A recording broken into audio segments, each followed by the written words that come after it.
کچھ کا یہ خیال تھا کہ آخرت ہے، لیکن جیسے ہم یہاں اچھی کنڈیشن میں ہیں تو وہاں بھی بہت اچھی کنڈیشن میں ہوں گے. خوش فہمیاں. کچھ کا خیال یہ تھا کہ ہم اللہ کے نیک بندوں کی پرستش کرتے ہیں، ان کی مورتیاں بناتے ہیں، ان کے سامنے جھکتے ہیں، ان کو عزت دیتے ہیں، تو یہ اللہ کے نیک بندے کل قیامت کے دن ہمیں بخشوا دیں گے. یہ تینوں فرقے پوری آب و تاب کے ساتھ آج بھی موجود ہیں. آخرت کا انکار کرنے والے بھی، اور آخرت کو مان کے یہ سمجھنے والے کہ ہم نے ڈائریکٹ کہاں جانا ہے؟ جنت میں. دو چار نیکیاں کی ہوتی ہیں تو سمجھتے ہیں کہ ہم نے چونکہ ایک ہسپتال بنا دیا تھا اور ایک دفعہ ہم نے ٹوپی پہنی تھی اور ایک دفعہ ہم نہائے بھی تھے، لہذا ہم کہاں جائیں گے؟ جنت میں جائیں گے. ایک دفعہ حج بھی کیا تھا ہم نے، تو یہ خوش فہمیاں ہو جاتی ہیں. اور یہ تیسرا فرقہ کہ ہمارے پیر و مرشد، ہمارے بزرگ، ہمارے بڑے ہمیں آخرت میں بخشوا دیں گے. تو یہ سب جہالت کی باتیں ہیں، سب جہالت کی باتیں. اللہ کے ہاں ایک ہی اصول ہے، ایک ہی ضابطہ ہے. من یعمل سوءا یجز بہ، جو برائی کرے گا سزا ملے گی. ومن یعمل من الصالحات، جو نیک عمل کرے گا چاہے مرد ہو یا عورت، اسے اس کا بدلہ ملے گا. عمل ہے، عمل، فوکس کس کو کرنا ہے؟ عمل کو. باقی جو بزرگ ہیں، جو پیر و مرشد ہیں، وہ آپ کی طرح کے انسان ہیں، ان سے بھی سوال ہوگا. کوئی اللہ کا ایسا لاڈلا نہیں ہے اس کائنات میں کہ جسے جماعت کی نماز معاف ہو جائے. کتنے پیر ہیں جماعت سے نماز ہی نہیں پڑھتے، بیٹھے ہوئے ہیں جی اپنی خانقاہیں کھول کے. بہت سے تو سرے سے پڑھتے ہی نہیں ہیں، بہت سے وہیں پڑھ رہے ہوتے ہیں اپنی خانقاہ میں. تو یہ مسجدیں کیوں بنی ہیں بھائی؟ جماعت سے کیوں نہیں پڑھ رہے نماز؟ حرم میں جا کے نہیں پڑھ رہے امام حرم کے پیچھے. تو بار بار وہ آیت پڑھتا ہوں نا، ومن اراد الآخرہ وسعی لها سعیہا، جو آخرت کا ارادہ کرے گا اور آخرت والی کوشش کرے گا اس کو جنت ملے گی. آخرت والی کوشش اگر نہیں کرتا، اخپل طریقے سے کوشش کرتا ہے، خود سے ڈبل محنت بھی کر لے گا، تو جنت کے خواب صرف خواب ہیں. اللہ کے ہاں اس کی کوئی ویلیو نہیں ہے. ہمارے ہاں جو پبلک ہے نا، پبلک، کیونکہ یہ عادی ہو چکی ہے الٹی سیدھی باتیں سننے کی، سیاسی لیڈروں کی الٹی سیدھی تقریریں، جذباتی، تو ان کو مذہبی رہنما بھی وہی اچھا لگتا ہے جو جذباتی باتیں کرتا ہو، زمین آسمان کے قلابے ملا دیتا ہو. عملی دنیا میں کیا کیا ہے اس کو فوکس نہیں کرتے. روتا دھوتا زیادہ ہو، بس لوگ کہتے ہیں یہ بہت ہی نیک ہے کیونکہ یہ روتا زیادہ ہے. حضرت عمر کے بارے میں ایک واقعہ ہے کہ انہوں نے کسی پادری کو دیکھا جو رو رو کے ہڈیوں کا ڈھانچہ بن گیا تھا، عبادت کر کر کے یا رو رو کے، واللہ عالم. کہا جاتا ہے کہ حضرت عمر اسے دیکھ کے ان کی آنکھوں میں آنسو آ گئے. کہا دنیا بھی برباد اور آخرت بھی برباد، کیونکہ جو اللہ نے اس سے ہلکا کام بتایا ہے وہ کرنے کے لیے تیار نہیں ہے. اس سے ہلکا کام کیا ہے بھائی؟ اپنا عقیدہ درست کر لو، عیسیٰ علیہ السلام کو اللہ کا بیٹا نہیں کہو، پھر اتنی عبادت کی ضرورت نہیں ہے. 5 ٹائم نماز پڑھ لو کافی ہے. لیکن بس کیونکہ لوگ پھر بزرگ نہیں کہیں گے. بزرگ کا مطلب آپ تھوڑے سے یونیک نظر آئیں، ممتاز نظر آئیں، کچھ ہٹ کے. بسوں کے پیچھے لکھا ہوتا ہے نا، ذرا ہٹ کے،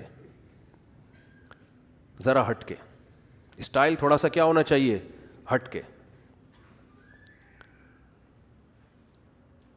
جبکہ پیغمبروں کی سیرت سے ہمیں یہ پتہ چلتا ہے کہ پیغمبروں پر جو سب سے بڑا اعتراض ہوتا تھا وہ اعتراض یہی ہوتا تھا کہ ان کی لائف بالکل نیچرل اور نارمل لائف ہوتی تھی، لوگوں میں گھل مل کے رہتے تھے. اس سے پتہ چلتا ہے بزرگ کا جو یہ کانسیپٹ ہے نا، یہ بہت پرانا ہے. ظاہر ہے پیغمبر سے بڑا بزرگ تو کوئی نہیں ہو سکتا نا. تو وہ کہتے تھے یہ کیسے پیغمبر ہیں, یہ تو شادی بھی کرتے ہیں, یہ تو کھاتے بھی ہیں, بیمار بھی ہوتے ہیں, علاج بھی کرتے ہیں. مالی حاضر رسول یاکل الطعام ویمشی فی الاسواق, یہ کیسے پیغمبر ہیں, کھانا بھی کھاتے ہیں, بازاروں میں خریداری بھی کرتے ہیں. تو یہ ایک بہت خطرناک قسم کا ہمارے ہاں دینداری کا ایک تصور آ گیا ہے, جس سے بدعتوں کی ایک لائن لگ گئی ہے. بزرگ نارمل نہیں ہوتا. ہم ایک دفعہ گئے مفتی رشید احمد صاحب رحمۃ اللہ علیہ کی خدمت میں, تو وہ کسی نے کوئی لطیفہ سنایا تو ان کو ہنسی آ گئی. تو ایک نے کہا یہ کیسے بزرگ ہیں, یہ تو ہنس رہے ہیں, یہ بزرگ ہنستے بھی ہیں. ہم نے کہا بھائی ہاں یہ ایسے نہ ہنسیں کہہ کے لگا کے جیسے بازاری لوگ ہنس رہے ہوتے ہیں, عجیب سی. بعض لوگ ایسے ہنستے ہیں کہ جیسے ٹائر کا پنچر ہو جائے نا تو ہوا نکلتی ہے. کوئی ہنسنے کا بھی ایک طریقہ ہوتا ہے, لیکن ہنسے ہی نہیں. یہ الگ بات ہے, نبی صلی اللہ علیہ وسلم مسکراتے تھے, ایسے کہہ کے لگا کے نہیں ہنستے تھے, لیکن یہ کوئی تقوی کا معیار نہیں ہے. وہ تو بہت, آپ صلی اللہ علیہ وسلم کی تو بہت اونچی شان تھی نا, لیکن نارمل لوگ نہیں ایسے ہوتے. بعض دفعہ ہنستا بھی ہے انسان, صحابہ بھی ہنستے تھے. حدیث میں آتا ہے صحابہ کرام نماز پڑھا رہے تھے, نبی صلی اللہ علیہ وسلم نماز پڑھا رہے تھے, صحابہ آپ کے پیچھے نماز پڑھ رہے تھے.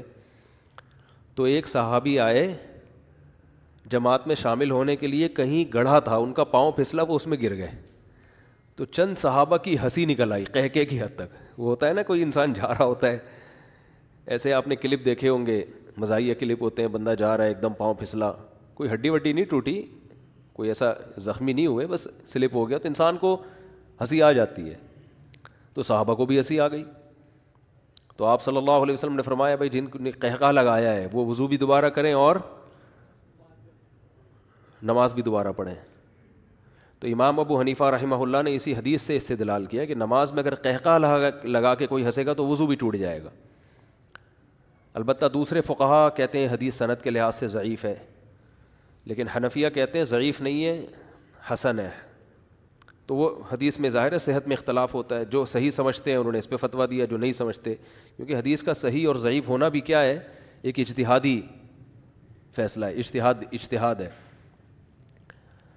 تو اس میں یہ تو نہیں ہے کہ نبی صلی اللہ علیہ وسلم نے ان کو غصے سے ڈانٹو کہ تم ہنسے کیوں ہے بھائی, تم میرے صحابہ ہو, میری محفل میں بیٹھتے ہو اور تمہیں کیا ہو گیا, ہنسی آ گئی.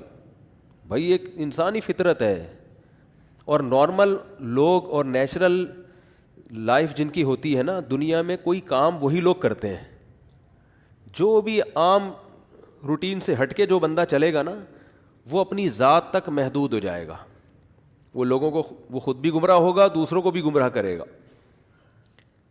تو پیغمبر صلی اللہ علیہ وسلم نے کیا فرمایا, لوگ کیا اعتراض کرتے تھے, مالی حاضر رسول, اس رسول کو کیا ہو گیا, یاکل الطعام, یہ کھانا بھی کھاتے ہیں, ویمشی فی الاسواق, اور بازاروں میں خریداری بھی کرتے ہیں.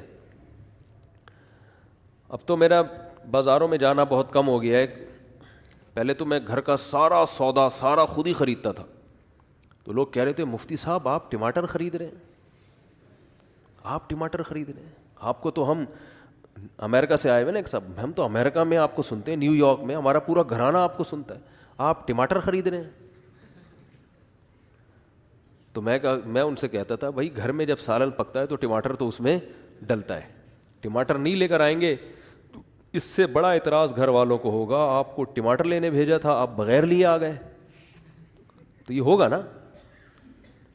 تو بزرگ کا تصور خاص طور پر بدعتیوں نے تو عجیب و غریب بنا دیا ہے. کسی نے بزرگی کرامتوں کو کہا, کسی نے بزرگی کہا کہ جو چل نہ سکتے ہوں خرامہ چلتے ہوں, کسی نے یہ بھی کہا کہ جو کرونا میں احتیاط نہ کرتے ہوں وہ بہت بڑے بزرگ ہیں. آج کل یہ بھی ایک چل رہا ہے, یہ بھی بزرگی کا ایک معیار چل رہا ہے کہ یہ کرونا سے ڈرتے مرتے نہیں ہیں, بالکل نہیں ڈرتے.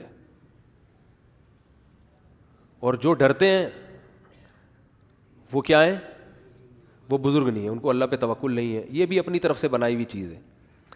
ڈرتا بزرگ واقعی نہیں ہے. ابھی ایک صاحب مجھے کہہ رہے تھے آپ اتنی احتیاط کر رہے ہیں, آپ ڈر رہے ہیں. میں نے کہا ڈر نہیں رہا, الحمدللہ مرنے کے لیے اس طور پہ تیار ہیں کہ کوئی بھی کسی بھی ٹائم پہ مر سکتا ہے, وہ تیار ہے. وہ الگ بات ہے آخرت کی تیاری نہیں ہے, اس لحاظ سے ڈرتے ہیں کہ مر گئے تو پتہ نہیں ہوگا کیا. اس لحاظ سے اللہ سے زندگی مانگتے ہیں کہ کچھ سدھرنے کا موقع مل جائے. لیکن ویسے مرنے سے ڈر کے کیا کرنا ہے, تو مرنا تو ہے آج.